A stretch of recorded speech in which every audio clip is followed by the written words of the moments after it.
The House will come to order. The invocation today will be given by Pastor Derek Hegland from Grace Baptist Church in Gaylord, Michigan. Guests of Representative Borton. Pastor. Let's pray. Father in heaven, I humbly approach your throne, and I beseech you on behalf of the men and women who diligently labor day after day to represent the good people of the state of Michigan. And I come to you believing the words of Jeremiah the prophet, who said, "Call unto me, and I will answer thee and show thee great and mighty things." The task before these representatives is far greater than their abilities and talents, and so that I ask you that you'd bless them with wisdom from above and patience with their fellow colleagues and passion that seeks not only to represent their constituents, but does so as to not violate the teachings of the Holy Scriptures. Please give our representatives clear minds, understanding hearts, and skills to be productive, free from distractions, frustrations, and things that may keep them from doing their job that they've been commissioned to do. Please watch over their families. Please bless their marriages, bless their children and their loved ones, and keep them safe from harm and in good health and focused on the things that matter most. Today, as these men and women work tirelessly to be the best representatives they can be, Lord, I ask that you would help them to live to a higher calling of principle, integrity, and godliness. I ask that all that is worked on and discussed today will accomplish much, that the business that is conducted will be pleasing to you. I humbly ask this petition in the name of Jesus Christ, my Savior, the one who died, was buried, and rose again, giving hope to the entire human race. Lord, I ask that you'd bless the state of Michigan, House of Representatives, and God bless the United States of America. Amen.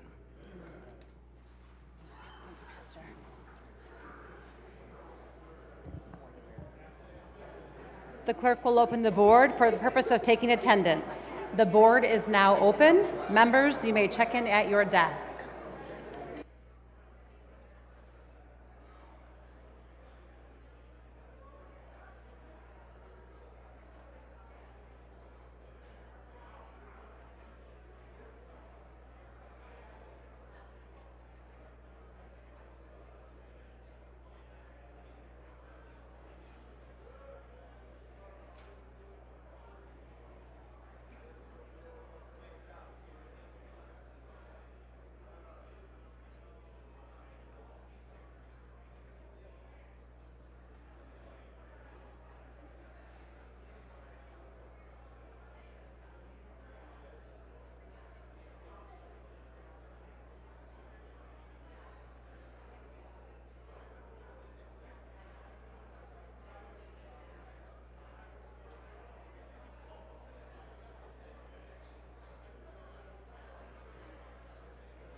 WWMT Channel 3, Kalamazoo is given permission to record today's session.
Channel 10, WLILX out of Lansing has permission to record today's session. Channel 9 and 10, WWTV out of Cadillac has permission to record today's session. Fox 47 out of Lansing has permission to record today's session.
For the purposes of a special introduction, the speaker recognizes Representative Miller.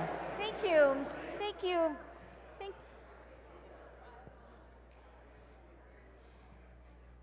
Thank you. Today, I have 15 adults and 30 students from Dundee Elementary School who braved the elements to come up here, and they're in the South and the West Gallery. Can we give them a round of applause for their attempt to come up here today? Thank you. Will the guests of Representative Miller please rise? Welcome to the Michigan House of Representatives.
Speaker recognizes Minority Floor Leader Fitzgerald. Thank you, Madam Speaker. I move to excuse Representatives Pahutsky, Steckloff, Whitstep, Pies, and Edwards. So ordered. Speaker recognizes Minority Floor Leader Fitzgerald. Excuse me, I would like to add, I'd like to additionally excuse Representative Kofia. So ordered. Speaker recognizes Majority Floor Leader Posthumus. Thank you, Madam Speaker. I move to excuse Representative Maddock. So ordered. The clerk will close the board. The clerk will tally, display, and announce today's attendance. Madam Speaker, a quorum of the House is present. There are no members absent with prior excuse. Will members, staff, and guests in the gallery please rise and join me now in reciting the Pledge of Allegiance.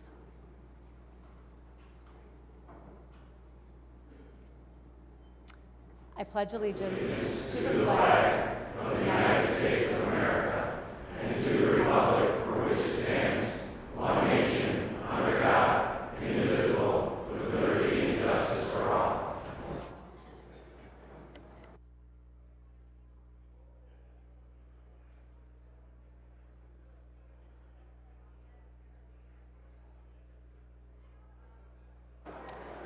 For the purposes of a special introduction, the Speaker recognizes Representative Regas.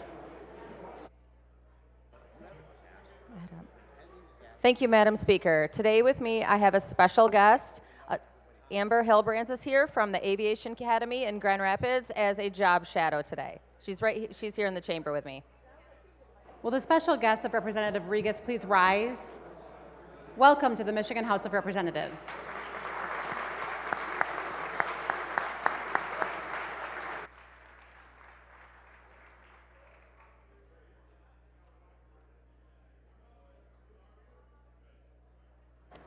For the purpose of a special introduction, Speaker recognizes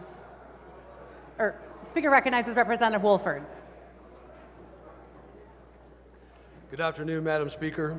I would like to take this opportunity to honor and congratulate the Howell High School football team on their many achievements. During this preceding year, the Howell High School football team has won the 2024 MHSAA District Championship, the 2024 KLAA Conference Championship, the 2024 KLAA West Division Championship, the 2024 Brown Jug winner, the 2024 Battle of M59 winner, and the MHSFCA team Academic All-State. These accomplishments represent the team's hard work and dedication to success. Their progress is inspiring, and I can't wait to see what the future holds for them. And as a Howell High School graduate and a former athlete, I know the discipline it took for these men to do this, so I'm proud of them. Howell High forever. And Madam Speaker, our guests are in the West Gallery. Will the special guest of Representative Wolford please rise and welcome to the Michigan House of Representatives.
Speaker recognizes Majority Floor Leader Postumus.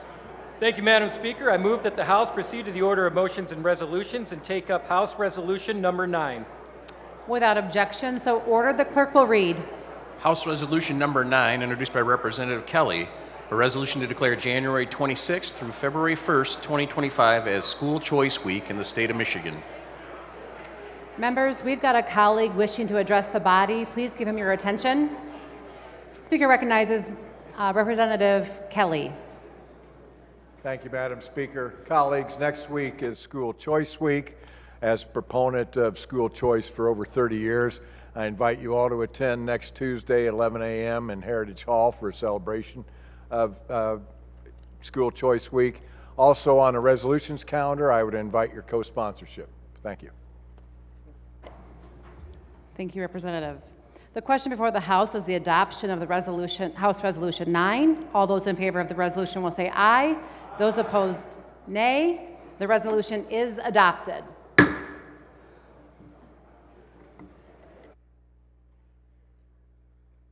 Speaker recognizes Majority Floor Leader Postumus. Thank you, Madam Speaker.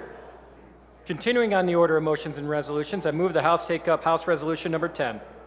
Without objection, so ordered. The clerk will read. House Resolution number 10, introduced by Representative Johnson, a resolution to declare January 27th, 2025 as Holocaust Remembrance Day in the state of Michigan. Members, we've got a colleague wishing to address the body to speak to her resolution. Speaker recognizes Representative Johnson. Thank you, Madam Speaker. Colleagues, today I rise along with the member of the 19th District who couldn't make it here today to speak in support of this resolution declaring January 27th, 2025 as Holocaust Remembrance Day in Michigan.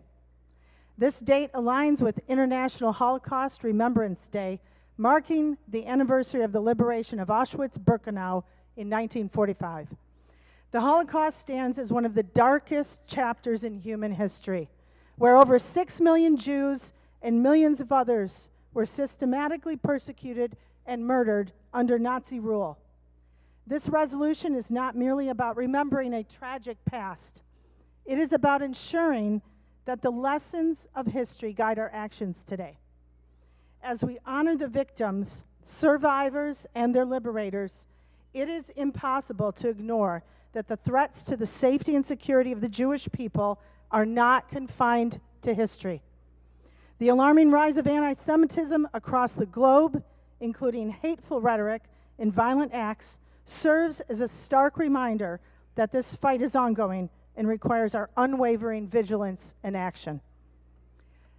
By adopting this resolution, we shall reaffirm our commitment to fostering education, promoting tolerance, and standing resolutely against bigotry in all forms.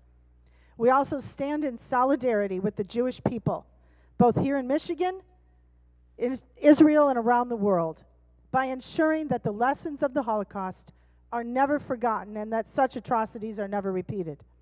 Let this upcoming Monday serve as a solemn reminder of the dangers of silence in the face of oppression and the enduring importance of vigilance in preserving human dignity and freedom.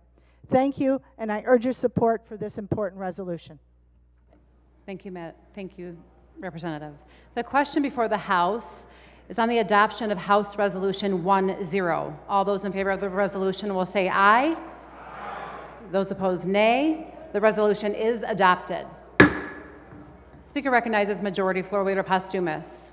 Continuing on the order of motions and resolutions, I move that the House take up House Resolution number 11. Without objection, so ordered. The clerk will read. House Resolution number 11, introduced by Representative Schmaltz, a resolution to declare January 26th through February 1st, 2025 as Catholic Schools Week in the state of Michigan. Speaker recognizes Representative Schmaltz. Thank you, Madam Speaker. I rise today in support of House Resolution 11, which seeks to designate January 26th through February 1st, 2025 as Catholic Schools Week in the state of Michigan. Catholic schools play a significant role in our state, with 214 Catholic elementary and high schools serving over 51,000 students. These schools are known for their high academic standards, impressive graduation rates, and a strong emphasis on community service, not to mention excellence in athletics.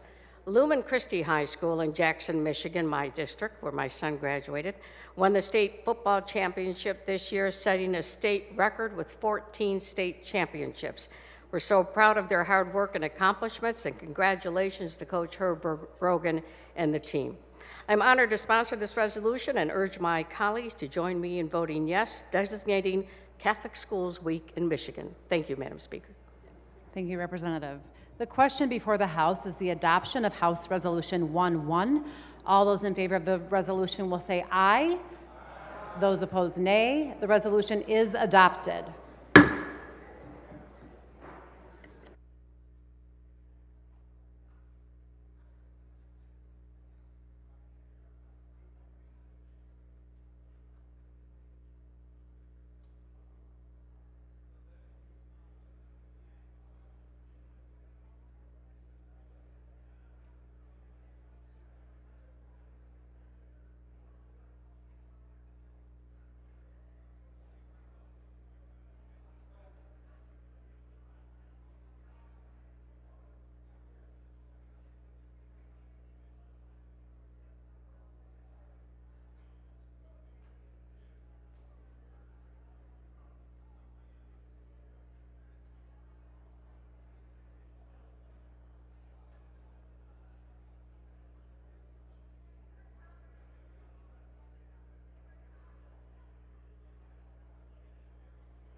Speaker recognizes Majority Floor Leader Postumus.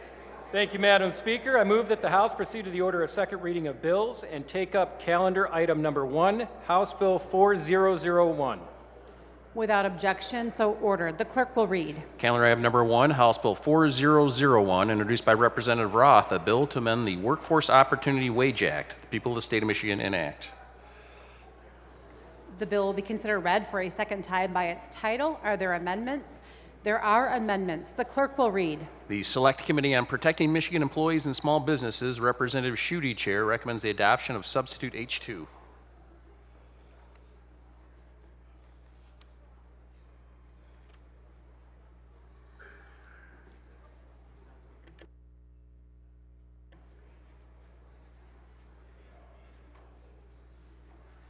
The question is on the adoption of the substitute. The clerk will open the board. The substitute is adopted. Are there further amendments? There are. The clerk will read. Representative Song offers a series of amendments identified as Amendment 1A.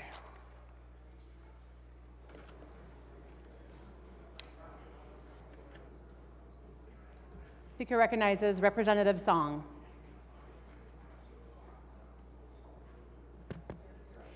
Thank you, Madam Speaker. Today, I rise in support of my amendment to House Bill 4001, which proposes an increase in tipped wages in line with the Michigan Supreme Court's Mothering Justice decision. This amendment ensures that workers in Michigan who rely on gratuities are afforded fair compensation while providing businesses the time and framework they need to adapt responsibly. Under this amendment, tipped workers' sub-minimum wage would gradually increase over the next 5 years with small and manageable steps towards uniformity. By 2030, these workers would receive the full minimum wage, eliminating the disparities that have long persisted in the tipped compensation model. Tipped workers deserve the same protections, stability, and security that other workers enjoy. Yet for far too long, their incomes have been tied to inconsistent factors like customer generosity and economic trends. A hard day's work should mean a fair, livable wage. Instead, these tipped workers are forced to cater to the whims of customers to afford their basic needs. The amendment also has safeguards for restaurants and businesses by providing a gradual timeline. This allows employers to plan ahead, make necessary adjustments, and ensure the sustainability of their operations without compromising their workforce's livelihood. This approach balances fairness for our workers and the practical needs of businesses, reflecting a commitment to equity and shared prosperity.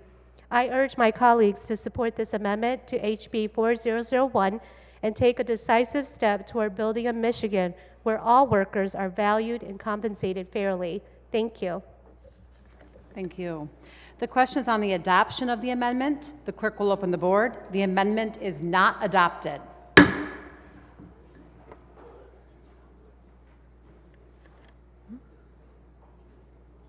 Are there further amendments? The clerk will read.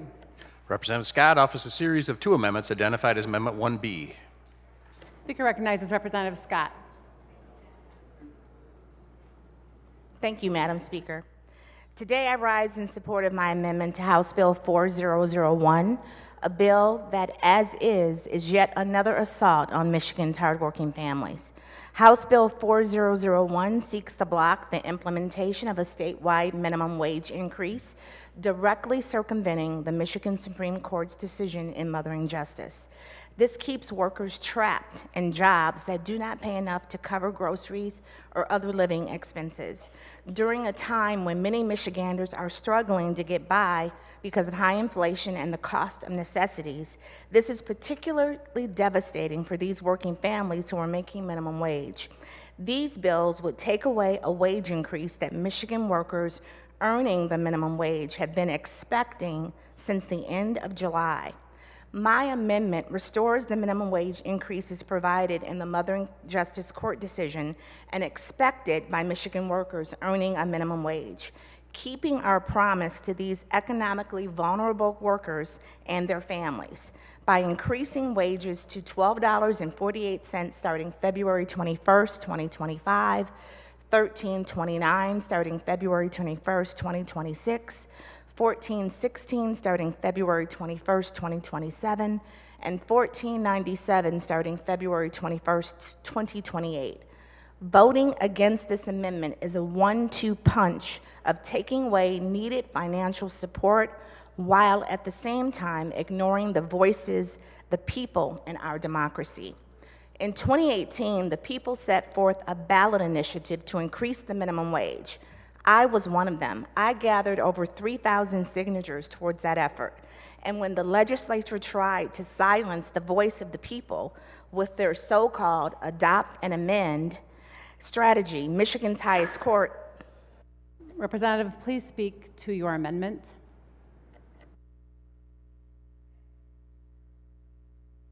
Speaker recognizes Representative Scott. Okay, thank you. Ruling it unconstitutional. Yet here today, with the legislative Republicans trying to subvert the will of the people yet again, Michigan workers deserve to receive a livable minimum wage, as required by the Mothering Justice Court decision. We must keep our promise to these economically vulnerable workers and their families. I encourage my fellow colleagues to support my amendment. Thank you.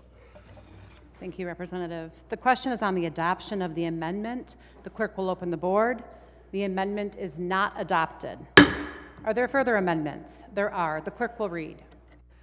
Representative Miller offers one amendment identified as Amendment 1C.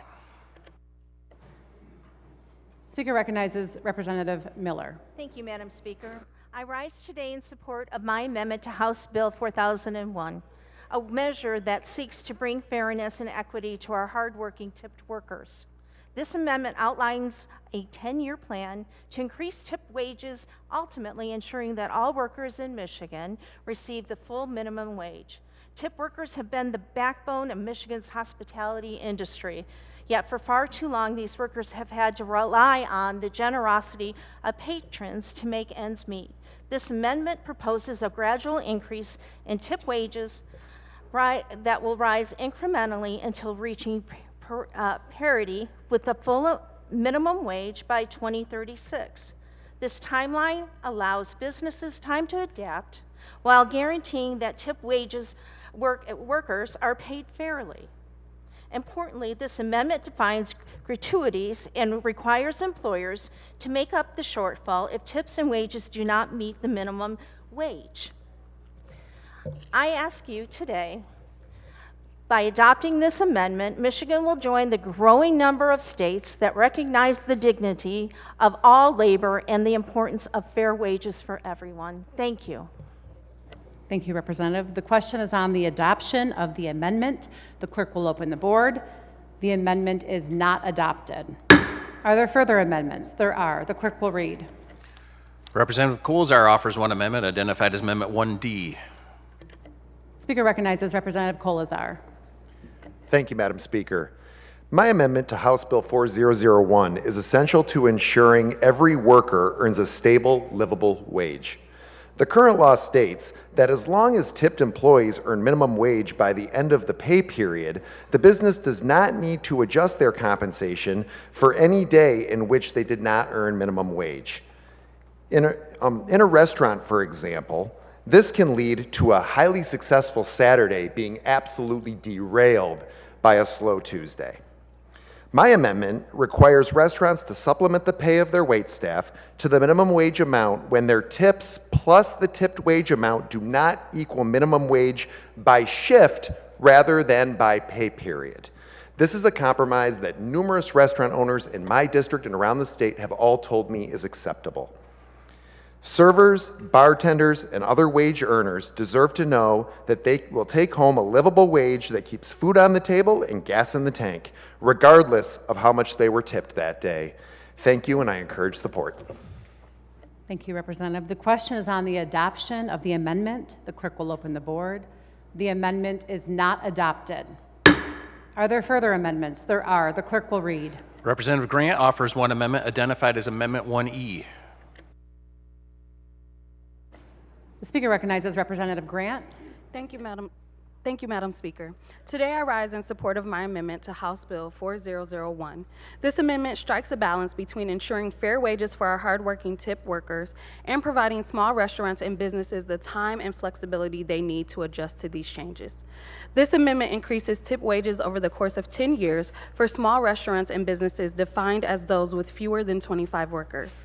We acknowledge the unique challenges they face while still moving toward a more equitable wage system for tipped workers. For larger businesses and national chain restaurants, the 5-year timeline aligns with the Michigan Supreme Court's Mothering Justice decision and recognizes their capacity to adapt to these changes. This approach ensures that all workers, regardless of the size of their employer, will ultimately benefit from fair, more stable, and secure compensation while giving businesses the predictability and time they need to plan. This is about ensuring fairness and building up Michigan's restaurant workers. Tip workers are some of the most vulnerable in our workforce. Disproportionately, they are women and people of color who deserve the dignity of a stable income. By adopting this amendment, we'll take another step towards a Michigan where everyone has the opportunity to earn a more stable, secure, and livable wage. I urge my colleagues to support this amendment as it represents a thoughtful, balanced path forward, one that values workers while recognizing the realities of small businesses in our communities. Thank you. Thank you, Representative. The question is on the adoption of the amendment. The clerk will open the board. The amendment is not adopted. Are there further amendments? There being no further amendments, the question before the House is advancing the bill to the order of third reading. Hearing no objection, the bill is on third reading.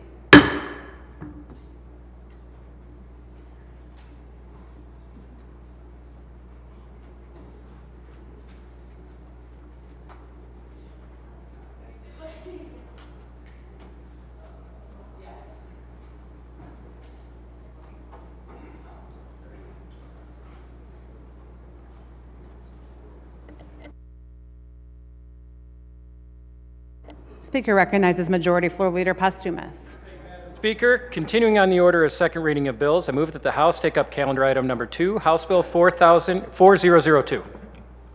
Without objection, so ordered. The clerk will read. Calendar item number 2, House Bill 4002, introduced by Representative DeBoyer, a bill to amend the Earned Sick Time Act. The people of the state of Michigan enact.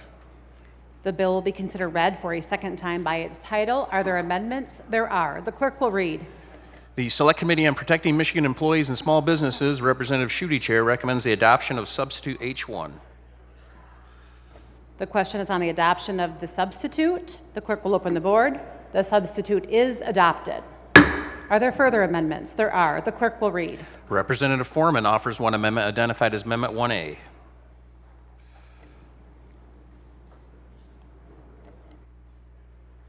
The question is on the adoption of the amendment. The clerk will open the board. The amendment is not adopted. Are there further amendments? There are. The clerk will read. Representative Menser offers one amendment identified as Amendment 1B.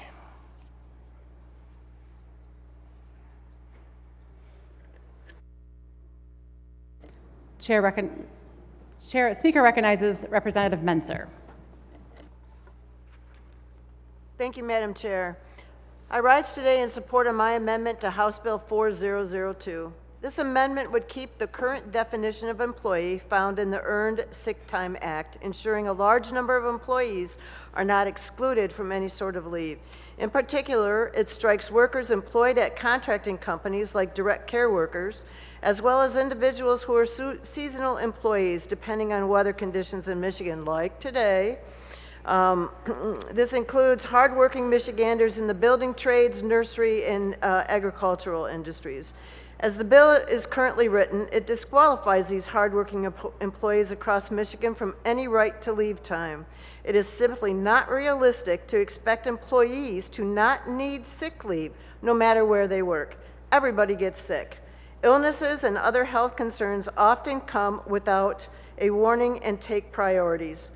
Michigan workers shouldn't have to make decisions between caring for a sick kid and clocking into work to make the rent. They shouldn't have to miss important doctor's appointments to put food on the table. And they certainly shouldn't be forced to come to work while sick and spread their illness because they have no alternative. When these instances occur, the last thing on anyone's mind should be how they're going to take time off work and if they can even afford it. Access to leave is an essential part of a healthy and productive workforce, and this amendment makes sure more employees are able to take it when needed. I urge my colleagues to support this amendment. Thank you.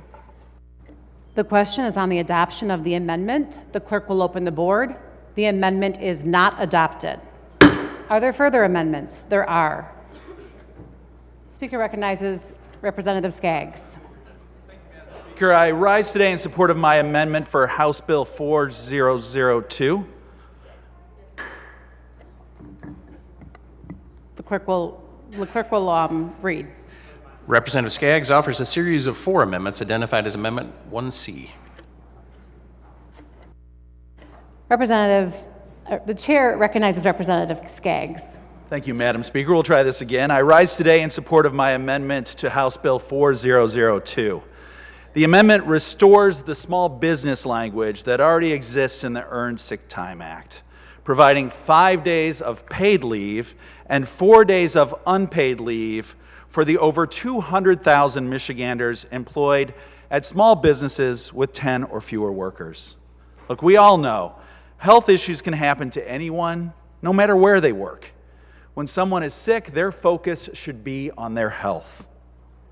Without this amendment, many will be faced with the decision to call in sick and then wonder if they can afford food or rent or prescriptions, or risk their own health and the health of customers and their coworkers if they come into work with a contagious disease.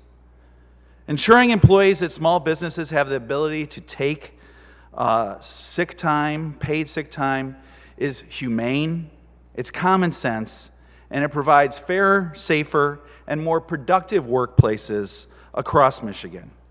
I urge my colleagues to vote in favor of this amendment because it prioritizes workers and their families, and regardless of whether they work in large corporations or in small businesses. Thank you. The question is on the adoption of the amendment. The clerk will open the board. The amendment is not adopted. Are there further amendments? There are. The clerk will read. Representative Long John offers 1 amendment identified as Amendment 1D. Speaker recognizes Representative Long John. Thank you, Madam Speaker. I rise today to speak to the amendment I've offered for House Bill 4002. This amendment protects the health of workers and their families, minimizes the burdens on small businesses, and provides significant value to taxpayers. It does so by removing barriers to preventive care for employees of organizations exempted from providing paid sick leave under HB 4002. This amendment specifically provides for 1 day of paid sick leave per benefit year to workers and their dependents to ensure that they can obtain annual preventive care visits and paid time for follow-up screenings and care recommended by their medical provider. As a physician, I can tell you that House Bill 4002 is bad medicine. Research shows that workers without paid sick leave are less likely to seek timely medical care and are more likely to rely on emergency departments for care that could have been avoided. People without sick leave or health benefits don't skip work when they are ill. They will take themselves or a loved one to an emergency room when they are injured or require urgent care, but they are far less likely to skip a shift or diminish their paycheck for routine preventive care. This results in a 33% decrease in having a primary care doctor, a 63% decrease in flu shots, 54% decrease in mammograms, 29% decrease in other cancer screening tests, etc. Ensuring access to annual wellness visits and with paid sick leave is not just good medicine, it's good business. Access to paid sick leave improves job satisfaction, reduces presenteeism, reduces on-the-job injuries, and stops the spread of disease. This amendment is not only good medicine and good business, it's also fiscally sound policy benefiting Michigan taxpayers. Small businesses defined by HB 4002 as those with 50 employees or fewer make up 96% of Michigan's private firms and provide jobs to an estimated 1.4 million Michiganders. Medical claims data show that Michigan businesses this size offer health benefits at a rate of 51%, which is significantly less than large businesses. So roughly 700,000 Michigan workers employed by small businesses in Michigan are already likely either uninsured or underinsured, and many of these working families rely on Medicaid. Said another way, more than 40% of Michigan's 1.7 million Medicaid enrollees may be exempted by from sick leave under HB 4002. In closing, I want to ensure that more workers, particularly those in small business, have access to paid sick leave for preventive health visits, which we can use to improve health outcomes, reduce the strain on Medicaid, and save taxpayers billions of dollars. I encourage my colleagues to support this amendment. The question is on the adoption of the amendment. The clerk will open the board. The amendment is not adopted. Are there further amendments? There are. The clerk will read. Representative Myers-Phillips offers one amendment identified as Amendment 1E. Speaker recognizes Representative Meyer-Phillips. Thank you, Madam Speaker. Today, I rise in support of my amendment to House Bill 4002 to better support workers who need to use earned sick leave for unforeseeable circumstances. This amendment is crucial to ensuring that employers get the proper notice that they need while balancing the unanticipated medical and emergency needs of the workers and their families. No one can control when they or a family member experiences an illness or needs medical treatment, or when their child needs them because of a health emergency. Life happens to all of us. Parents who need to call off from work because their child is suddenly sick should not be penalized. Or worse, have to choose between the health of their child and ensuring a stable income to put food on the table. This amendment honors the intent of the people who signed the ballot initiative by restoring the language from the initiative and clarifying what is not foreseeable when an employee or a family member has any one of the following: an unanticipated physical or mental injury, illness, or condition, or needs unanticipated and immediately necessary medical care, treatment, or diagnosis, is a survivor of sexual assault and domestic violence, or needs to attend an unanticipated meeting related to the effects of sexual assault or domestic violence on their child, poses a threat to others because they were exposed to a contagious disease, or needs to stay home due to their child's school or their workplace being closed because of a public health emergency. The bottom line is that we all know what it's like when life happens, and we suddenly need to take time off of work to care for ourselves or our loved ones. Michigan's workers deserve the dignity, ability, and option to take time off for these circumstances on short notice without penalties. It also clarifies for employers what constitutes a leave that is not foreseeable to help them with the planning and scheduling of replacement workers. I ask for your support on this amendment so we can ensure our workers and their families can stay healthy, keep food on the table, and be equipped to come to work ready to get the job done and uplift Michigan. Thank you. The question is on the adoption of the amendment. The clerk will open the board. The amendment is not adopted. Are there further amendments? There are. The clerk will read. Representative Breen offers a series of 4 amendments identified as Amendment 1F.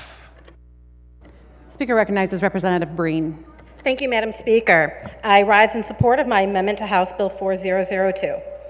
This amendment will restore aggrieved workers' right to bring a cause of action in the courts for an appropriate remedy and damages.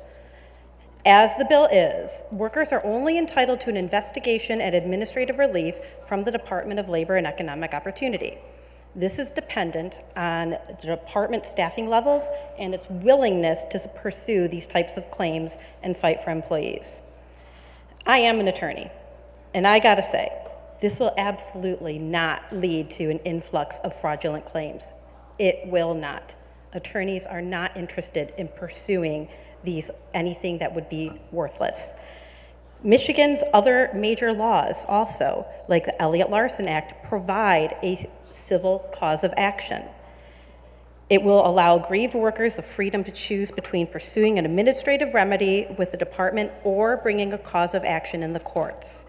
To be very clear, if a person goes to the government for help, and the government cannot help, that person should be allowed to seek help on his or her own behalf. I repeat, people should be allowed to seek relief for themselves. This relief could include payment for the earned sick time or back wages, rehiring or reinstatement, payment of additional liquidated damages or other appropriate relief. Giving employees a pathway to seek justice in our courts for grievances they've experienced in the workplace is a common sense step that we must make to ensure that Michiganders are treated with dignity and respect in the workplace. I ask for your support in this amendment to ensure that the Michigan's employees have the tools they need to seek justice. Thank you. The question is on the adoption of the amendment. The clerk will open the board. The amendment is not adopted. Are there further amendments? There are. The clerk will read. Representative Andrews offers a series of 3 amendments identified as Amendment 1G. Speaker recognizes Representative Andrews. Thank you, Madam Speaker. I rise today in support of my amendment to House Bill 4002. My amendment adds language to the bill that would allow tips and gratuities to be included when calculating an employee's hourly rate and determining their paid leave amount. This is a common sense amendment that ensures that workers receive the correct amount of pay when leave to them is owed. Tips are claimed by employees on taxes and are taxed like any other income. And the deal we make with our servers in exchange for them not working for a normal salary or a higher hourly wage is that the tips will make up for it. And when they're sick, they should be able to count on the wage that they're accustomed to support them during their illness. As written, House Bill 4002 does not support Michigan workers and belittles their income by not calculating tips into their paid leave. My amendment simply gives the tipped workers the paid leave they are owed on their current total income and not just the hourly rate, which is currently only $4 an hour. We need to ensure that Michigan workers are subject to fair working conditions, and this starts with giving them a paid leave amount that they earned. I offer this amendment in hopes that we can work towards a compromise that protects our workers and our small businesses equally. Thank you. I urge a yes vote. The question is on the adoption of the amendment. The clerk will open the board. The amendment is not adopted. Are there further amendments? There are. The clerk will read. Representative Rogers offers 1 amendment identified as Amendment 1H.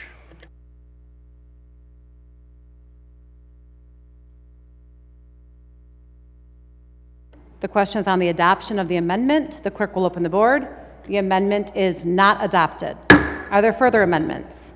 There being no further amendments, the question before the House is advancing the bill to the order of 3rd reading. Hearing no objection, the bill is on 3rd reading.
Speaker recognizes Majority Floor Leader Posthumus.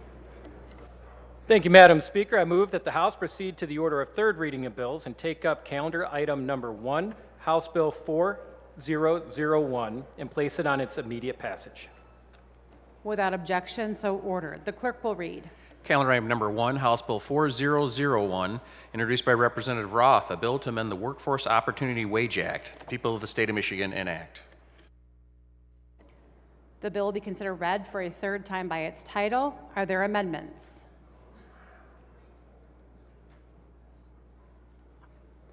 Speaker recognizes Representative Longjohn. Thank you, Madam Speaker. Permission to speak to the entire package. Without objection, so ordered. Thank you. Today I rise to urge a no vote on House Bill 4002. As a medical doctor who took an oath to do no harm 25 years ago, and as a health systems researcher, I have firsthand understanding of the need and importance of earned sick leave. Over the past 2 to 3 weeks, the more I have sought out research on the potential health effects and cost to Michigan's Medicaid program, the more I've become certain that my oath to do no harm means that I cannot vote for this bill. I know that this vote on House Bill 4002 evokes many complex and sometimes competing narratives, but I can assure you of one truth. House Bill 4002 will play a significant role in reducing the health of Michigan workers, and it will cost taxpayers dearly in the long run. With adequate sick leave, people don't have to decide between staying home to recover from contagious illness or going to work to make rent. In a national survey by the American Public Health Association of more than 4,300 restaurant workers, 88% of them reported they did not earn sick leave, and 63% of them admitted that they cooked or served food while sick. Workers don't need to keep being forced to clock in when sick.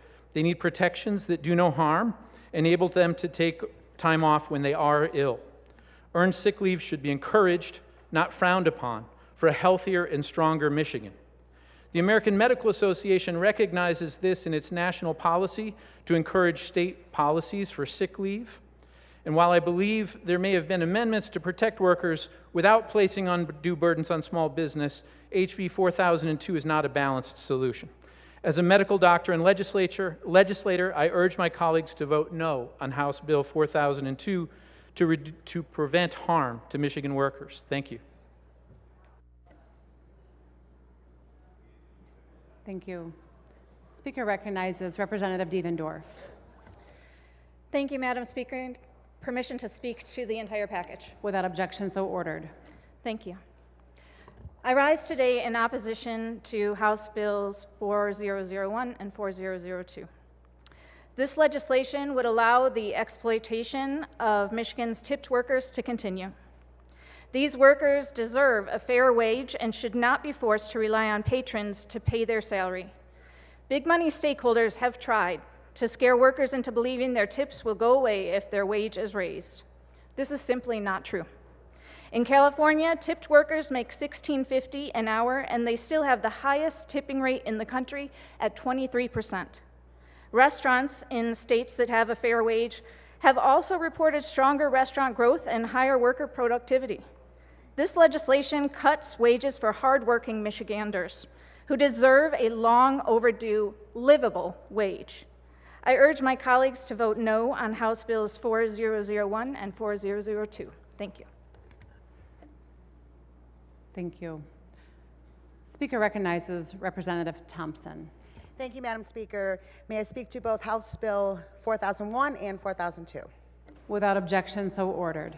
Thank you. I rise today in strong support of both of these bills and with a sense of urgency. If we do not act today, servers and bartenders will begin losing their tips on February 21st.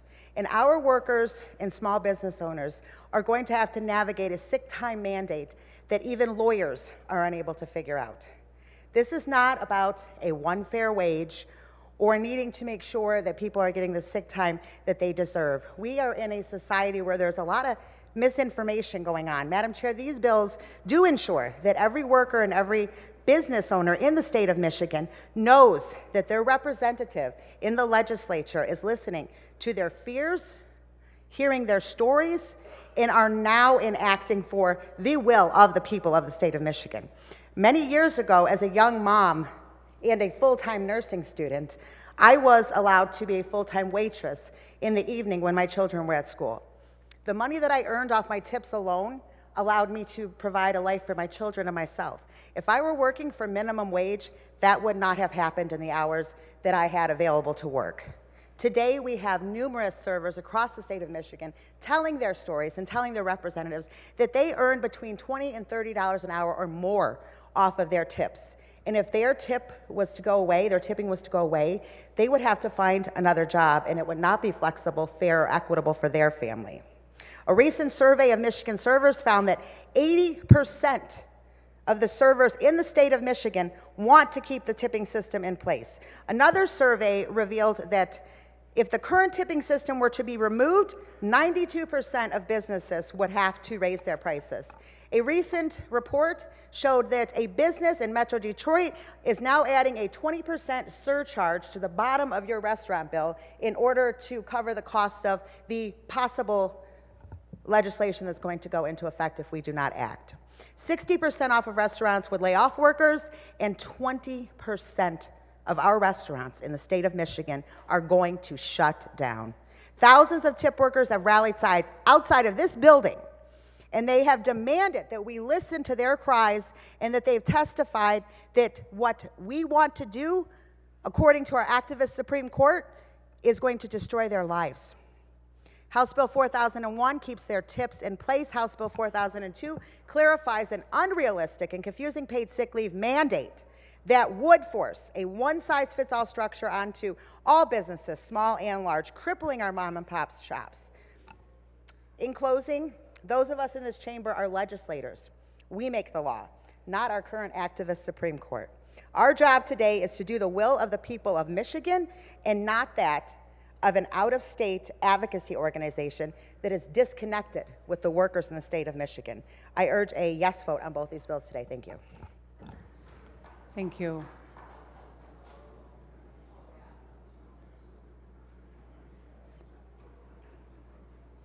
Speaker recognizes Representative Myers-Phillips.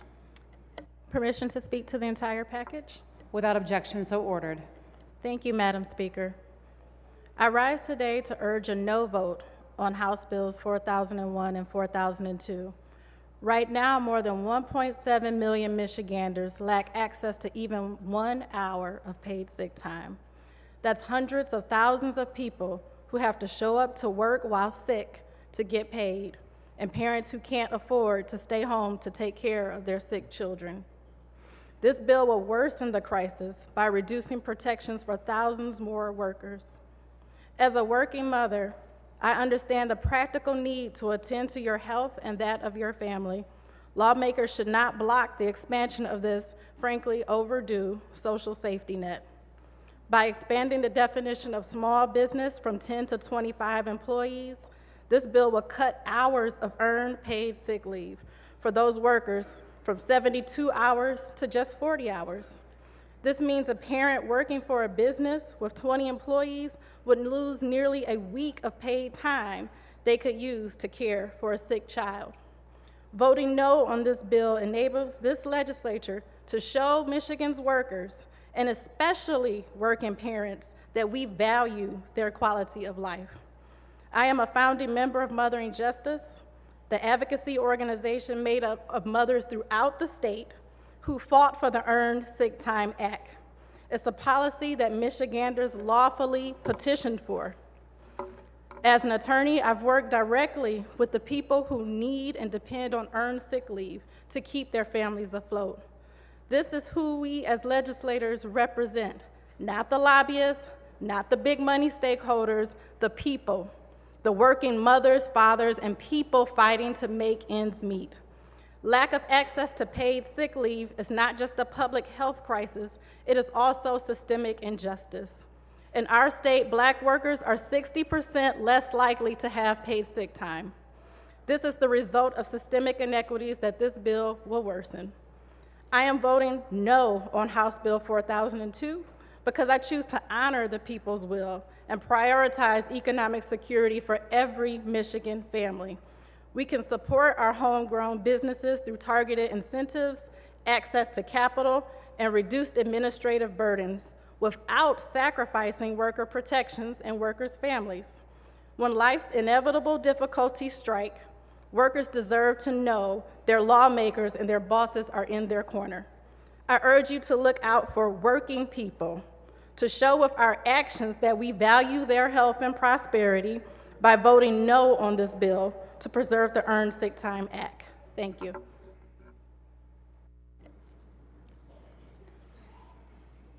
Speaker recognizes Representative Scott. Thank you, Madam Speaker. I rise today to strongly oppose House Bill 4001 because it is yet another attempt to undermine the will of the people and block a much-needed minimum wage increase for minimum wage workers. Let me remind everyone here that in 2018, the people of Michigan demanded change. They demanded that their voices be heard through a ballot initiative. They called for an increase in the minimum wage. I was one of them. I personally gathered over 3,000 signatures to make sure this initiative made it to the ballot. But what happened next was short of a betrayal. The GOP legislature used a deceptive adopt and amend strategy to get the minimum wage increase after adopting it. The bill is a blatant attempt to steal 48 cents wage increase from Michigan's minimum wage workers who have been expecting this increase since July of last year. Legislative Republicans are once again attempting to subvert the will of the people as well as the Michigan Supreme Court. House Bill 4001 is a clear and direct effort to prevent a minimum wage increase that the Michigan voters fought for, a move that defies both the Constitution and the principle of democracy itself. Workers in Michigan deserve a livable, stable wage. Instead, this bill seeks to trap them in jobs that fail to cover the cost of living, undermining their ability to provide for themselves and their families. The narrative being pushed that raising the minimum wage for tip workers will harm the industry is simply untrue. In states where tip minimum, sub-minimum wages have been eliminated, workers still earn tips, businesses continue to thrive, and workers take home more money. They actually take home 21% more on average than their counterparts in states like Michigan. This bill perpetuates a system that enables wage theft, exploitation, and workplace discrimination. It's designed to keep workers on the brink of poverty, which is unacceptable in a state that claims to value its hard-working people. More than 380,000 voters spoke loud and clear in 2018, demanding a fair minimum wage, and the courts affirmed their right to have their voices heard. It's time for us to respect the will of the people, honor the Constitution, and reject these partisan attempts to deny workers their rights. I urge my colleagues to vote no on House Bill 4001. Thank you.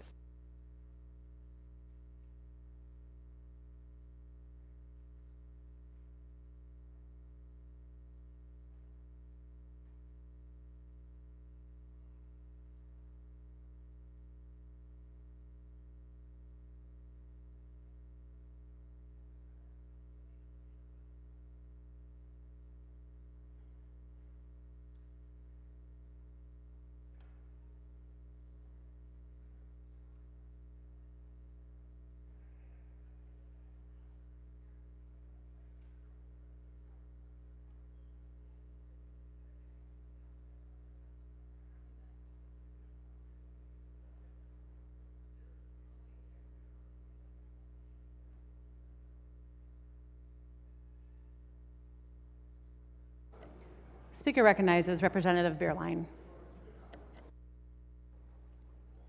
Thank you, Madam Speaker. Permission to speak on both bills. Without objection, so ordered. Thank you. I could rise today and talk to you about my experience as a child, raised by a mother who waited tables to pay for college and then owned a small business to support our family. I could rise to speak to you as a husband who has an extremely hardworking small business wife. But I don't have to, because I rise today to speak for the countless number of employees, servers, and small business owners that have asked for solutions since last summer. I rise today because the one word I hear most often when talking to these friends and neighbors about the court-ordered cliff we are facing is simply devastating. Our collective offices have received thousands of messages and calls pleading for a fix. House Bills 4001 and 4002 are a direct response to the dire consequences these hard-working Michiganders, our constituents, face if we do not act against these unrealistic mandates. This is not just a legislative issue, it's a human issue. Small businesses are the backbone of our local economies, employing our neighbors, friends, and family members. They are the cornerstone of our communities and have been crying out for our help. If you haven't talked with people in your districts about this issue, I implore you to listen to them.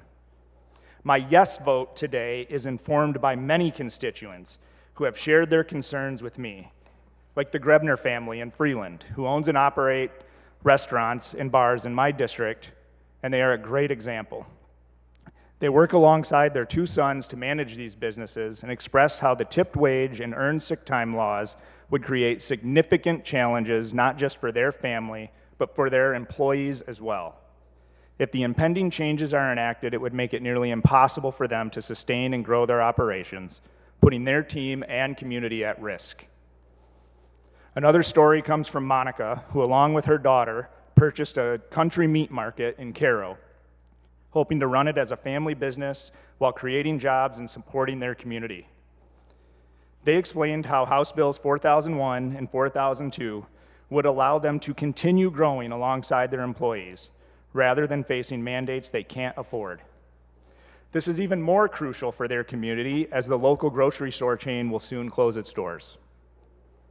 Without the passage of these bills, they fear they won't be able to expand or even survive, jeopardizing the 9 employees who help keep their doors open 7 days a week.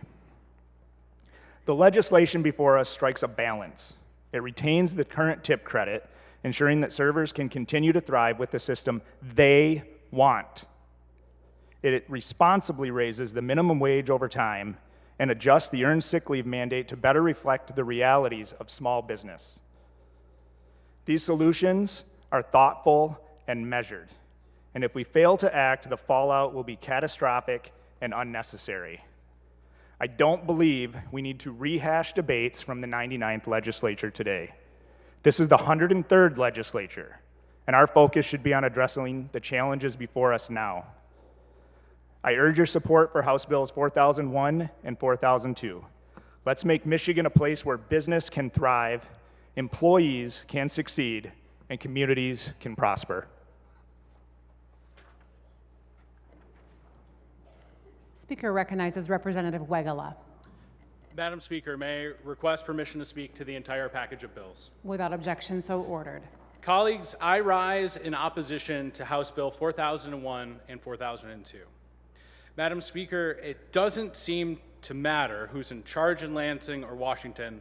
Working people have always gotten a bad deal. Last session, we gave $4 billion of taxpayer money to the corporate class. And now, in our very first votes of this session, House Bills 4001 and 4002 aim to take away paid sick leave for Michigan workers, lower the minimum wage for all workers, and continue the practice of letting businesses pay some workers less than the minimum wage. House Bill 4002 would prevent nearly 1.5 million people from earning paid sick time. This move would exacerbate our already historic levels of wealth inequality. Madam Speaker, do you think that when Elon Musk catches a stomach bug, he misses a day's wage? Whether you're the world's richest man or the poorest, earning paid sick time should be a basic human dignity. I cannot support any legislation that undermines that. I must also address 4001. Looking at this bill, it is obvious as to why people have lost faith in our institutions. Legislation like this makes workers feel like they've been left behind. And over the last several decades, worker productivity has gone up, but wages have remained stagnant. If the minimum wage had kept up with our pace of productivity, the minimum wage would be a startling $26 an hour. And that's data coming from last year. Now, we want to tell workers with this bill that the minimum wage should only be $15 an hour years from now. We must do better for the 40% of Michigan families that cannot pay their bills. And finally, I also want to address the tip wage component of House Bill 4001. Now, I've worked for tips before, and I know some of my colleagues will have as well. There are good days that come with that, and there are bad. But when polled, the public has shown time and time again that they support one fair wage for all employees. I mean, think about it. Why should someone get paid less than what is supposed to be the minimum wage? Some have peddled the myth that the Supreme Court ruling would eliminate tipping. This is not true. In fact, what we've seen in other states that have established a fair wage is that tipped employees have made more money, not less. It turns out that it is better for workers to receive a full wage with tips on top rather than a sub-minimum wage with tips on top. Today, I will vote no on both bills. In 2018, thousands of people exercised their right to petition by asking that we protect fair wages and sick time. Representative, please keep your comments germane to the bills. Speaker recognizes Representative Wegela. I urge my colleagues to respect the will of the people and join me in voting no on House Bills 4001 and 4002. Speaker recognizes Representative Schuette. Thank you, Madam Speaker. Permission to speak to the entire package? Without objection, so ordered. Thank you, and I appreciate the opportunity to address the 103rd Legislature for my first time on what is the most pressing and urgent issue facing employees and small businesses of our state. It was my honor to chair the Select Committee, which held more than 3 hours of testimony on these bills last week and voted them out of committee without objection. So, Madam Speaker, I believe I am well positioned after being a part of this legislative process to discuss what these bills are and are not about. Firstly, these bills are about protecting Michiganders, not about protecting far-left, out-of-state interest groups. Progressive activists parachuted into our state years ago in a bid to try to rewrite our state's sick time policy into an unworkable mess. And now they also want to do away with our tip credit and eliminate what is a strong and vibrant hospitality industry. Small businesses in the state of Michigan don't have the HR departments of Silicon Valley. So forcing small businesses into a top-down system where they have to track employee attendance in 5-minute increments and can't be sure if employees will even show up to work for 3 days, that's bad for employees and it's bad for our family-owned stores. The restaurant workers in our state, they're not serving at the French Laundry. They are hardworking servers who provide for their families based on their excellent customer service and their well-earned tips. The servers, the restaurants, and their clientele, they cannot afford for the legislature to not act. Because those out-of-state policies, they don't work here in Michigan. They haven't worked in the District of Columbia or in Chicago, who eliminated their tip credit and saw workers lose their hard-earned tipped wages. But these bills are about protecting Michigan over coastal elites. In committee, Madam Speaker, we heard from real Michiganders, like Amy, a server and single mother who works at Buffalo Wild Wings, who said thanks to the tip credit, she can make $95 an hour while serving. She uses that to help pay for her grocery bills and put her kids through schools. It is Michiganders like Amy that this bill serves to protect. And we heard from 911 dispatchers across our state who shared that without changes to 4002 makes to the no-call, no-show provisions, their very ability to provide emergency services we rely on our state will be jeopardized. These bills are about protecting Michiganders and our communities. So despite the clamor, despite misinformation on lowering wages or cutting leave, the opposite is true. 4001 raises the statutory minimum wage, and under 4002, more than 80% of small businesses that already provide generous paid time off policies will be given the flexibility to continue to offer and do so. Now, y'all didn't have to listen to all 4 hours of the Select Committee's testimony hearings last week. Hope you did, but you don't have to. No, you just need to drive past your local mom and pop store or visit with servers in your districts to know that these bills are about protecting Michigan employees and small businesses. So, Madam Speaker, I would ask that my colleagues keep Michiganders in mind and what these bills are truly about in their focus, follow the Select Committee's example, and vote these bills out of the House without opposition. Thank you.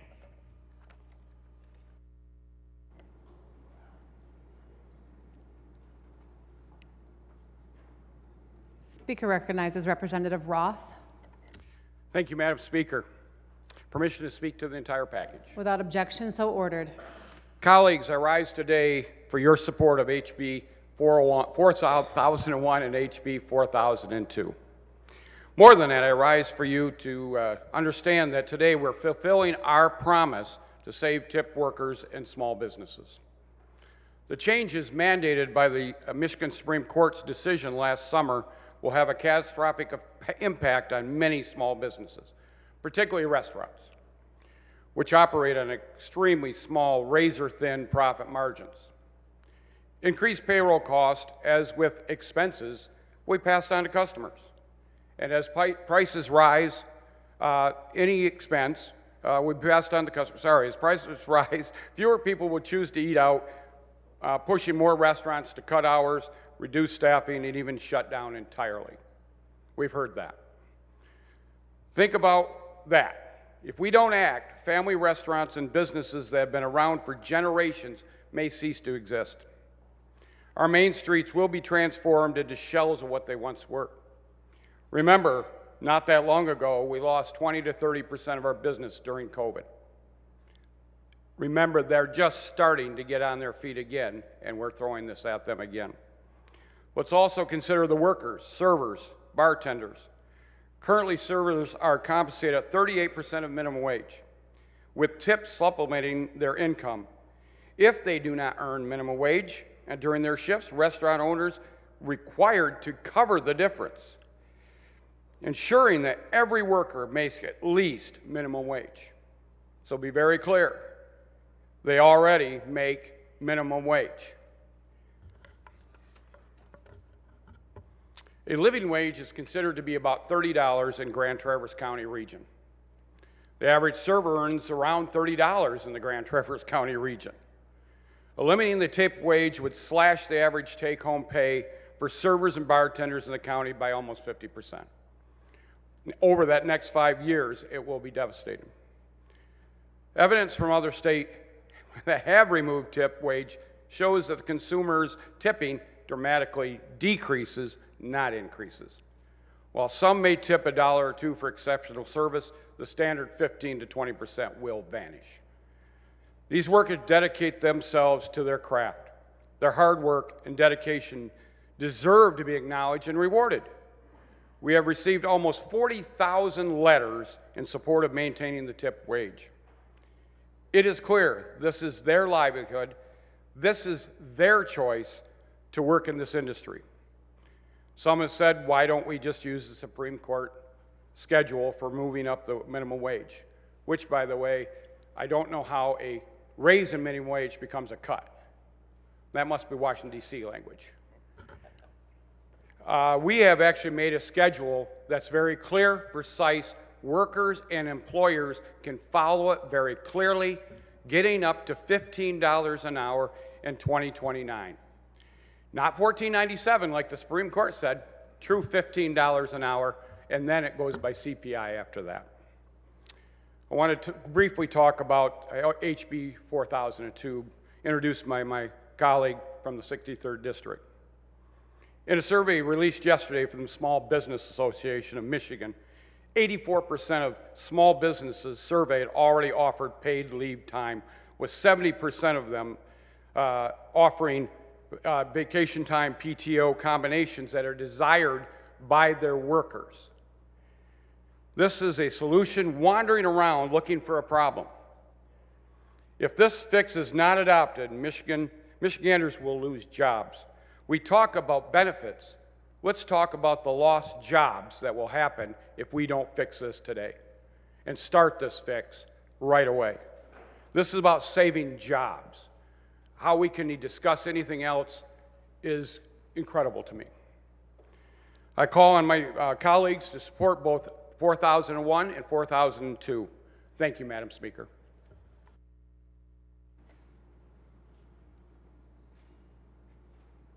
Speaker recognizes Representative DeBoyer.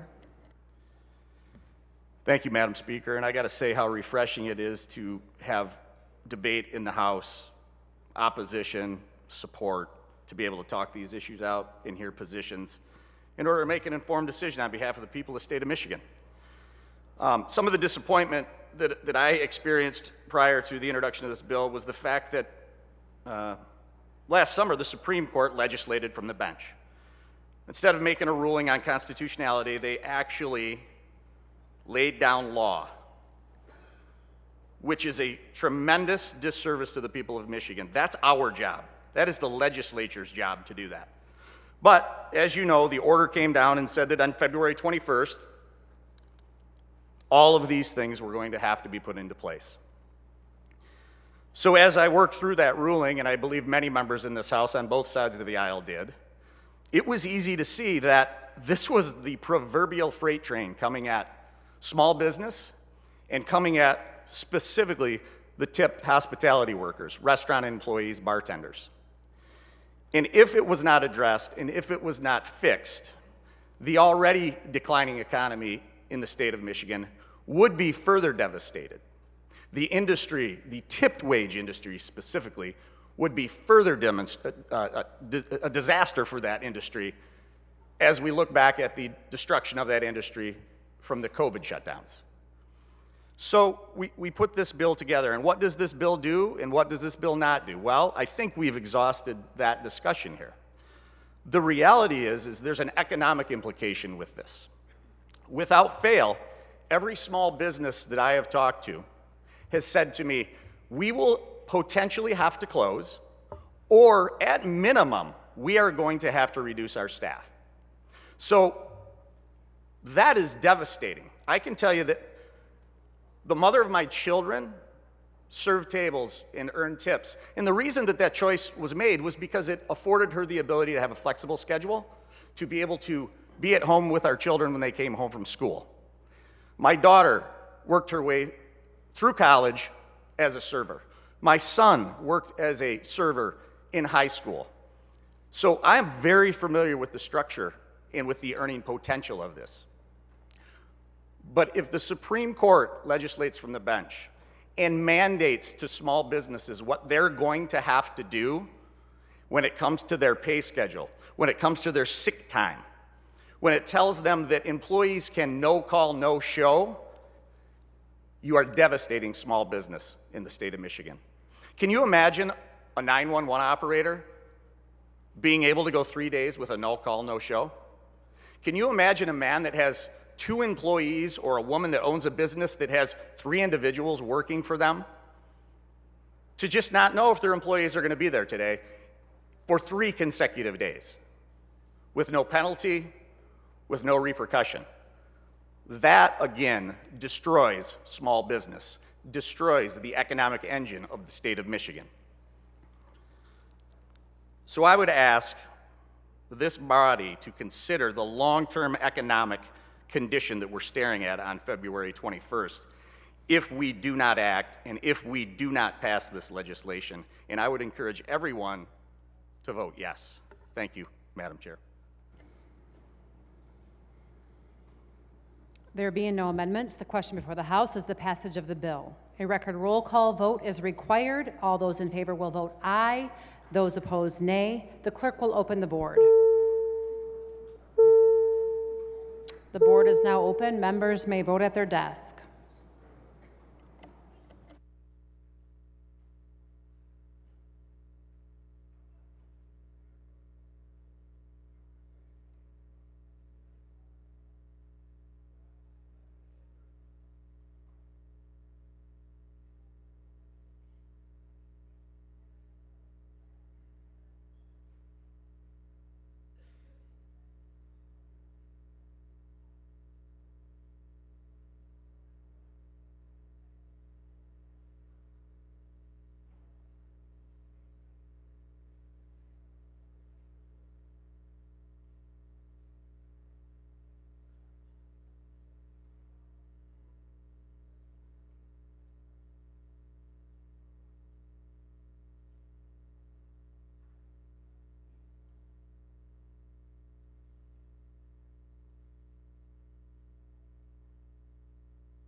The clerk will close the board, tally, display, and announce the vote. Madam Speaker, on the question of final passage of House Bill 4001, there are 63 aye votes and 41 nay votes. Speaker recognizes majority.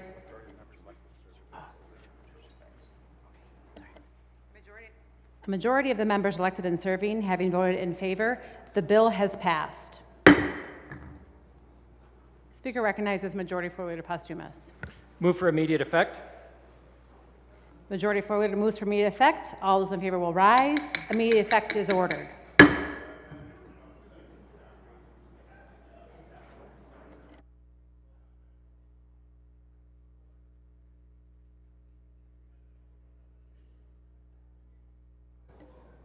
Speaker recognizes Majority Floor Leader Posthumous.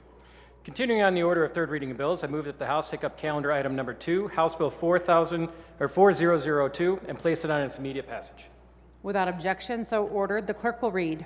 Calendar item number 2, House Bill 4002, introduced by Representative Boyer, a bill to amend the Earned Sick Time Act, the People of the State of Michigan enact.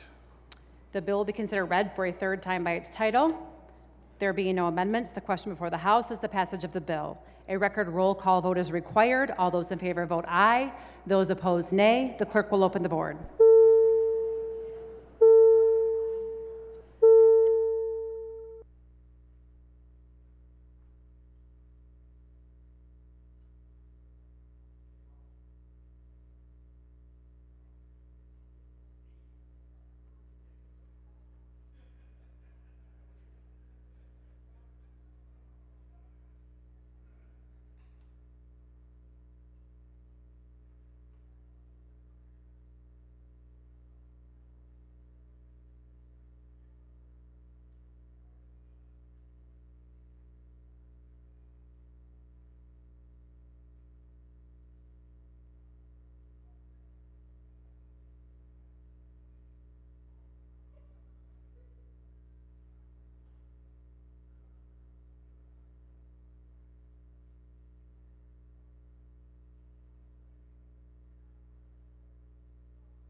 The clerk will close the board. Representative O'Neill votes yay. The clerk will tally, display, and announce the vote. Madam Speaker, on the question of final passage of House Bill 4002, there are 67 aye votes and 38 nay votes. A majority of the members elected and serving having voted in favor, therefore, the bill has passed.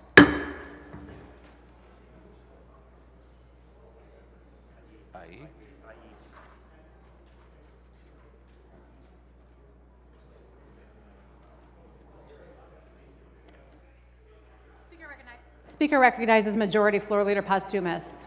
Move for immediate effect. Majority Floor Leader moves for immediate effect. All those in favor will rise. Immediate effect is ordered. Speaker recognizes Caucus Chair Boren. Thank you, Madam Speaker. Attention, Republican members. We have Republican caucus in the Republican caucus room. Republican members, we have Republican caucus right now in the Republican caucus room.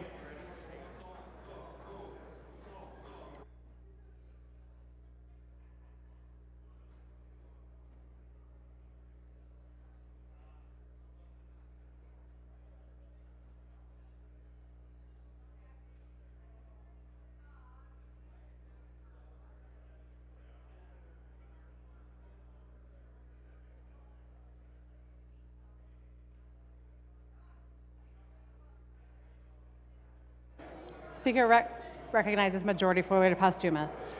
Just to let the members know, there will be no further voting today, and when the House adjourns, it stands adjourned until Tuesday, January 28th, 2025 at 1:30 p.m. Without objection, so ordered. The House will stand at ease at the call of the chair.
The House come to order and proceed to order of printing and enrollment of bills. The clerk announced the following bills will be produced and made available electronically on Wednesday, January 22nd. House Bills 4018 through 4020, Senate Bills 16 through 23. Notices. The Michigan State Capitol Commission will hold a meeting on Monday, January 27th at 11 a.m. room H352, the House Appropriations Room of the Capitol. There being no further business to come before the House, Representative Wooden moves that the House do now adjourn. All those in favor say aye. All opposed say nay.